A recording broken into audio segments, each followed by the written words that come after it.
Pourquoi oublions-nous pour qui nous votons? Le secret qui contrôle la démocratie. Salut, esprit de curieux! Vous êtes-vous déjà demandé pourquoi, élection après élection, on semble refaire les mêmes erreurs? Promesses non tenues, scandales oubliés, et pourtant on fait de nouveau confiance. Aujourd'hui, on ne va pas parler de politique, non. On va faire un voyage bien plus profond. Nous allons plonger dans le cerveau humain, dans notre psychologie, pour comprendre pourquoi notre mémoire politique est si fragile. Et je vous promets une chose, quand vous aurez fini de regarder cette vidéo, votre façon de voir l'actualité, les campagnes et même vos propres décisions changera pour toujours. On connaît tous l'idée principale, n'est-ce pas? C'est le classique du pain et des jeux. Un politicien commet une gaffe monumentale, un scandale éclate. Mais quelques mois plus tard, il inaugure un pont ou annonce une petite aide économique. Et soudain, la colère s'estompe.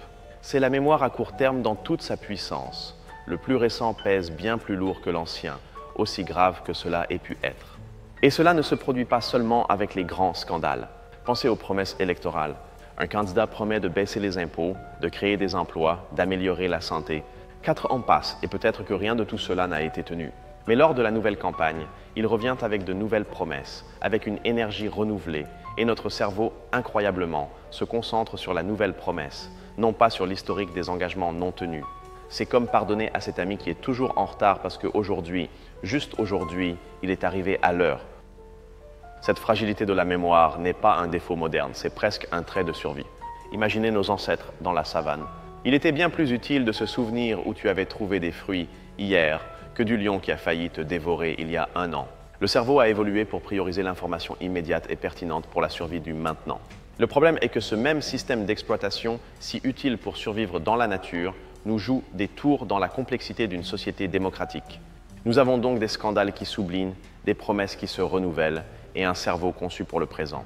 C'est la pointe de l'iceberg, ce que tout le monde pressent plus ou moins. Mais si c'est ce que nous voyons en surface, quel mécanisme secret l'anime en coulisses? Voici la première grande révélation. Il ne s'agit pas seulement d'oublier, c'est que notre cerveau réécrit activement le passé pour qu'il corresponde à nos décisions présentes. Ce phénomène, connu en psychologie, pourrait être décrit comme une rationalisation post-vote. Si vous avez voté pour quelqu'un, votre esprit travaillera des heures supplémentaires pour justifier cette décision en minimisant ses erreurs et en amplifiant ses réussites. Ce n'est pas que vous ne vous souveniez pas du scandale, c'est que votre cerveau en diminue le volume pour que vous n'ayez pas l'impression de vous être trompé. Comprendre cela est un outil extrêmement puissant. D'une part, cela vous permet d'analyser les autres et vous-même. Si vous voyez quelqu'un défendre un politicien bec et ongles malgré l'évidence, ce n'est pas qu'il est stupide, c'est que son cerveau protège sa propre décision passée. C'est le drapeau rouge, le risque, tomber dans le même piège. Mais l'opportunité est de l'utiliser pour votre propre protection. Avant une élection, au lieu de vous demander « Est-ce que j'aime ce candidat maintenant ?», demandez-vous « Quelle décision passée m'amène à voir ce candidat d'un bon ou d'un mauvais œil ?» Cela vous oblige à être votre propre avocat du diable. Il y a une règle invisible qui régit une grande partie de cela, le biais de confirmation. Notre cerveau n'est pas un chercheur de vérité, c'est un chercheur de confirmation. Il cherche activement des preuves qui soutiennent ce que nous croyons déjà et écarte celles qui le contredisent. C'est comme lorsque vous achetez une voiture d'une marque et que soudainement, vous ne voyez plus que des voitures de cette marque dans la rue. Ce n'est pas qu'il y en ait plus, c'est que votre cerveau les filtre et vous les montre. Avec la politique, c'est exactement pareil. Vous ne voyez que les nouvelles et les données qui confirment que votre camp est le bon. Et cela nous mène à un fascinant défaut de conception mentale appelé heuristique de disponibilité. En substance, notre cerveau suppose que si quelque chose est facile à se souvenir, c'est parce que c'est très important ou fréquent. Les médias et les politiciens le savent. C'est pourquoi ils répètent un slogan simple ou une image puissante à outrance. Non pas pour que vous la compreniez, mais pour qu'elle reste disponible dans votre tête. La stratégie pour le contrer? Soyez actif. Lorsque vous entendez une idée répétée de nombreuses fois, faites une pause et demandez-vous « Est-ce vraiment important ou est-ce que je le pense seulement parce que je l'ai entendu 1000 fois ?» Forcez-vous à chercher activement les informations contraires, celles qui ne vous parviennent pas aussi facilement. Autrefois, dans les petites tribus, la loyauté envers le groupe était la clé de la survie. Remettre en question le leader ou le consensus du groupe pouvait signifier l'expulsion et par conséquent la mort. Nous avons hérité de cet instinct de loyauté tribale. Nous soutenons notre parti ou notre clan presque comme si c'était notre famille, même lorsqu'ils se trompent. La leçon pratique est brutalement simple. Votre loyauté politique ne devrait pas être inconditionnelle comme celle envers votre famille. Traitez vos idées politiques comme des hypothèses scientifiques, non comme des dogmes de foi. Si les faits les réfutent, ayez le courage de les abandonner. Alors, si nous rassemblons tout cela, quelle est la déduction clé pour la vie réelle? C'est celle-ci. Votre mémoire et vos opinions politiques ne sont pas un reflet passif de la réalité. Elles sont une construction active de votre cerveau pour vous protéger, pour que vous vous sentiez cohérent et pour vous maintenir fidèle à votre tribu. Par conséquent, l'acte le plus radical et le plus honnête que vous puissiez faire est de douter de vos propres certitudes, surtout de celles qui vous mettent le plus à l'aise. Savoir cela vous donne un pouvoir immense. Vous cessez d'être un spectateur passif de la politique et vous devenez un analyste de votre propre esprit.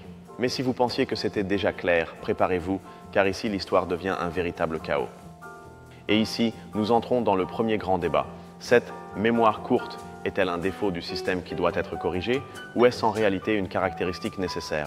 D'un côté, il y a ceux qui disent qu'une démocratie saine exige des électeurs informés qui se souviennent et punissent la corruption et l'incompétence. Ce qui est en jeu pour eux, c'est la reddition de comptes, la qualité même de la démocratie. De l'autre, il y a ceux qui soutiennent que l'oubli permet la gouvernance. Si les gens ne pardonnaient pas les erreurs, aucun gouvernement ne pourrait avancer, nous vivrions dans une rancœur perpétuelle. Pour eux, ce qui est en jeu, c'est la stabilité et la capacité d'aller de l'avant. Il y a un mythe très répandu. Les gens sont stupides et c'est pourquoi ils oublient. Mais c'est faux et sincèrement un peu arrogant. Les gens n'oublient pas parce qu'ils sont stupides. Ils oublient parce qu'ils sont occupés. Occupés à essayer de joindre les deux bouts, à prendre soin de leur famille, à vivre leur vie. La politique n'est qu'une petite partie de leur univers. Nous aimons croire au mythe de l'électeur stupide, parce que cela nous permet de nous sentir plus intelligents et exonère les dirigeants de leurs responsabilités, de communiquer avec clarté et d'agir avec intégrité. Et cela nous mène à un paradoxe merveilleux et terrible. Pour punir un politicien pour ses mensonges passés, vous devez vous en souvenir. Mais pour vous en souvenir, vous devez prêter une attention constante à la politique. Et si vous prêtez une attention constante à la politique, vous vous exposez à plus de manipulation, plus de polarisation et plus de biais. Pensez-y, pour vous protéger de la manipulation, vous devez vous y exposer davantage. C'est un dilemme sans solution facile. Maintenant, soyons critiques vis-à-vis de quelque chose que nous acceptons tous. L'idée que les politiciens peuvent repartir de zéro tous les 4 ans. Est-ce éthique? Pensez-y dans n'importe quel autre domaine. Engageriez-vous un gestionnaire qui a ruiné votre entreprise s'il vous promet que cette fois-ci, il fera bien les choses? Confieriez-vous vos économies à quelqu'un qui vous a déjà escroqué? Pourtant, en politique, nous acceptons cette table rase comme quelque chose de normal. N'est-ce pas une abdication de notre responsabilité en tant que citoyen? Une autre controverse fascinante est la façon dont le concept même de scandale a changé. Il y a 50 ans, un scandale pouvait être un mensonge concernant une politique économique. Aujourd'hui, il semble que nous soyons devenus immunisés à cela. Les scandales dont nous nous souvenons réellement sont les scandales personnels, ceux qui attaquent le caractère. Nous sommes passés du débat sur l'incompétence en matière de gestion au débat sur la moralité personnelle des dirigeants, et cela change complètement les règles du jeu de l'oubli. Au fond, la mémoire courte de l'électeur expose un problème fondamental de la condition humaine, notre désir de croire en quelque chose de plus grand. Nous voulons croire en des dirigeants qui nous guident, en un avenir meilleur, en des solutions simples. Ce désir est si puissant qu'il nous amène souvent à oublier volontairement les preuves qui démontrent que ce dirigeant est faillible, que l'avenir est incertain et que les solutions sont terriblement complexes. C'est la lutte éternelle entre notre espoir et la dure réalité. Comme vous le voyez, ce n'est pas un sujet simple. Il y a des paradoxes, des dilemmes éthiques et des mythes partout. Il n'y a ni bon ni mauvais, juste un système complexe et un cerveau encore plus complexe interagissant de manière chaotique. Vous avez survécu au chaos. Il était maintenant temps de voir les détails qui séparent les curieux des véritables connaisseurs. Passons au premier détail pour experts. Les psychologues politiques parlent de ce qu'on appelle le raisonnement motivé. Il ne s'agit pas seulement d'oublier ou de justifier. C'est que notre capacité de raisonner, notre intelligence, se met au service de nos croyances politiques. Une personne très intelligente n'utilisera pas son cerveau pour trouver la vérité, mais pour trouver des arguments plus sophistiqués et convaincants afin de défendre sa position initiale, même si elle est erronée. L'intelligence devient une arme d'auto-illusion. Il existe un concept en neurosciences appelé la potentialisation à long terme. Cela semble compliqué, mais l'analogie est parfaite. Imaginez votre cerveau comme un champ d'herbe. Chaque fois que vous avez une pensée, c'est comme si vous traversiez ce champ, laissant un petit sentier. Si vous répétez cette pensée, le sentier devient plus profond. Avec le temps, il se transforme en une autoroute. Il est beaucoup plus facile et rapide pour votre énergie mentale de voyager sur cette autoroute que d'ouvrir un nouveau chemin. C'est pourquoi les idées politiques très répétées deviennent des vérités automatiques. Changer d'avis est littéralement comme essayer d'ouvrir un nouveau chemin dans les broussailles avec une machette alors que vous avez une autoroute à 5 voies juste à côté. Tout le monde parle des biais cognitifs, mais peu se souviennent d'un héros silencieux, l'économiste Herbert Simon. Dans les années 50, quand tous croyaient que l'être humain prenait des décisions rationnelles et logiques, il a introduit une idée révolutionnaire, la rationalité limitée. Il a dit que nous ne sommes pas stupides, mais que notre esprit a des limites de temps, d'information et de capacité de calcul. C'est pourquoi nous ne cherchons pas la décision optimale, mais la décision suffisamment bonne. Cette idée est la base de tout ce que nous comprenons aujourd'hui sur pourquoi un électeur ne peut ni ne doit traiter toutes les informations politiques existantes. Maintenant, une théorie rebelle qui bouleverse tout. La plupart croient que les gens votent en se basant sur des idées ou des propositions. Mais une école de pensée menée par des chercheurs comme Christopher Hitchens et Larry Bartels propose que ce n'est pas le cas. Ils disent que nous choisissons d'abord notre tribu politique, notre équipe, en nous basant sur notre identité, où nous vivons, notre classe sociale, notre religion. Et seulement ensuite, nous adoptons les opinions et les croyances de cette tribu. Ce n'est pas « je pense ainsi, donc je suis de ce parti », mais « je suis de ce parti, donc je pense ainsi ». C'est une idée qui dérange, mais elle explique énormément de choses. Voici un détail scientifique qui heurte de plein fouet notre intuition. Une étude de l'Université du Michigan a démontré ce qu'on appelle l'effet de retour de flamme, ou backfire effect. Lorsque des preuves claires contredisant l'une de leurs croyances politiques les plus ancrées étaient présentées à un groupe d'électeurs, non seulement ils ne changeaient pas d'avis, mais ils s'accrochaient à leur croyance originale avec encore plus de force. C'est-à-dire qu'essayer de corriger une fausse information avec des faits peut rendre la croyance en cette fausseté plus forte. Cela heurte notre idée que la vérité triomphe toujours, n'est-ce pas? Et le détail final qui connecte tout. Vous souvenez-vous que nous avons parlé de la loyauté tribale et du raisonnement motivé? Eh bien, la neuroscience a découvert que lorsque nous entendons des arguments qui attaquent notre candidat ou notre parti, les zones du cerveau qui s'activent ne sont pas celles de la raison froide, mais les mêmes qui s'activent face à une menace physique. Notre cerveau traite une attaque contre nos idées politiques comme s'il nous attaquait physiquement. Soudain, tout prend sens. C'est pourquoi nous réagissons de manière si émotionnelle, c'est pourquoi nous nous braquons et c'est pourquoi nous oublions les défaillances des nôtres. C'est un mécanisme de défense. Ce niveau de détail nous donne une vision beaucoup plus compatissante et réaliste, ne croyez-vous pas? Il ne s'agit plus d'électeurs stupides, mais de cerveaux faisant ce qu'ils savent faire de mieux, nous protéger et nous aider à naviguer dans un monde social complexe. Nous avons atteint la limite de ce qui est connu. Oserez-vous regarder vers la dernière frontière? Imaginons l'avenir, dans 100 ans. Peut-être que l'intelligence artificielle pourrait créer un conseiller en mémoire politique personnalisé.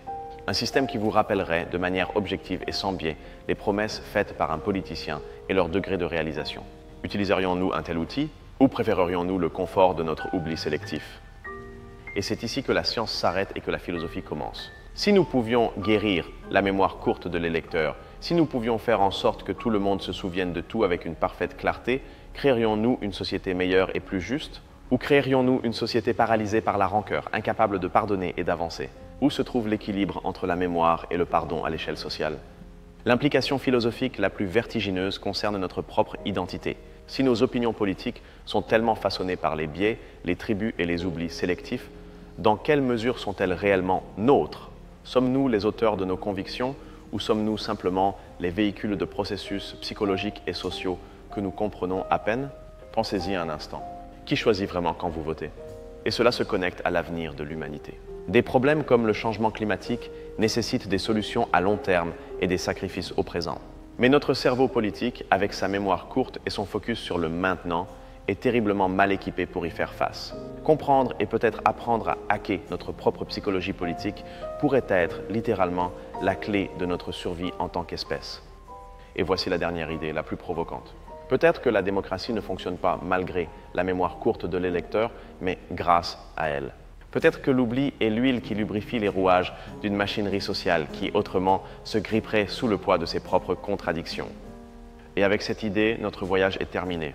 Nous sommes allés de la surface aux profondeurs et nous sommes revenus. Il est maintenant temps de contempler le tableau complet.